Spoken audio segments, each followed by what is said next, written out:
I met a gypsy.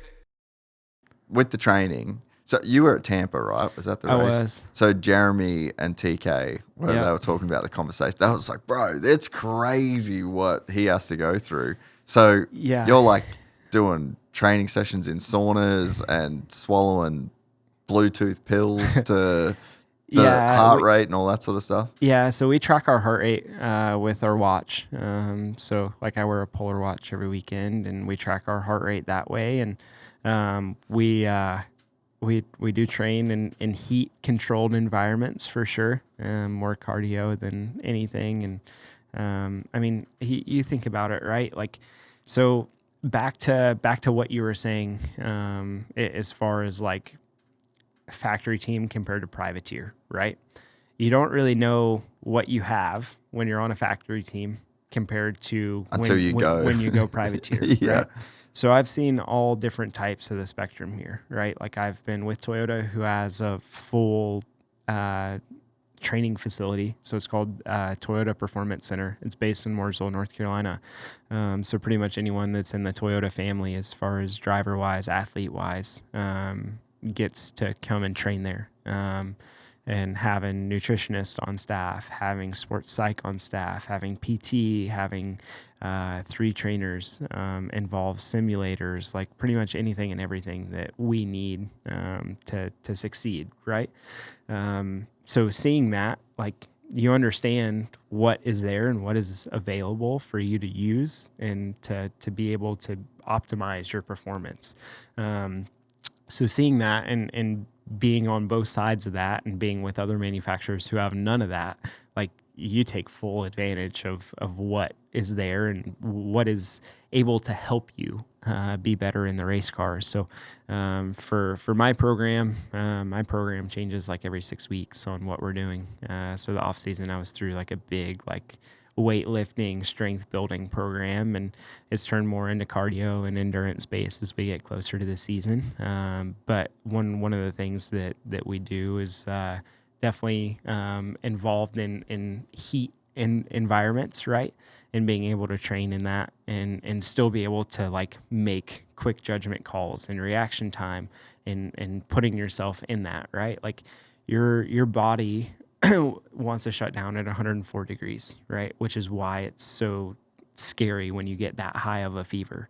Well, you think about it. If you're in a race car for 3.5 hours, as far as like being in a fire suit, and yes, they make cool shirts now, which has like cold water running through it. But it only cools at like 15 degrees of what the outside temp is. And then we have a hose that runs to our helmet that blows air, just to get airflow through it, right? Like our cockpit is, I guess, like a fighter jet almost. Like you're completely closed off. Like there's really no airflow coming through it.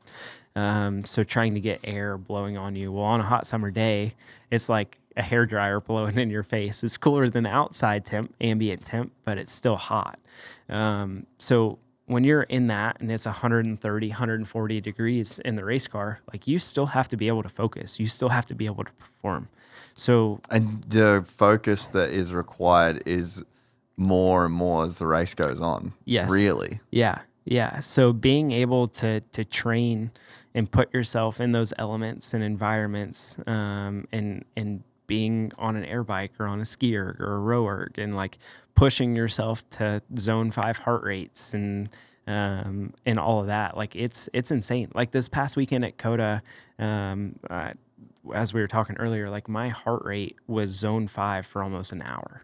That's wild, of that 3.5 hour race, right? Like, so being able to perform it at that high of a heart rate and still making split second decisions and making the accurate moves and choosing the right line and not forgetting when to shift and all of that, like that's super important. So how do you get your body acclimated to that? Well, through training. Like you try and replicate those scenarios and what your body is going through to try and push yourself to be better.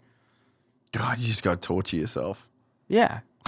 Just repeatedly torture yourself until your body gets used to it. Yeah. I mean, you go in a sauna that's 140 degrees and normally they only say to stay in it for like 20 minutes, right? Well, for us, we're in 130, 140 degree sauna every weekend. Well, not every weekend. Some weekends are cooler than that, right? But almost every weekend where you're in it for 3.5 hours and you're working while you're in there, So it's definitely a wild aspect when you think of that and what you put yourself through. But going back to nutrition and hydration and all of that, like it's so important for not only that, but the recovery side of things.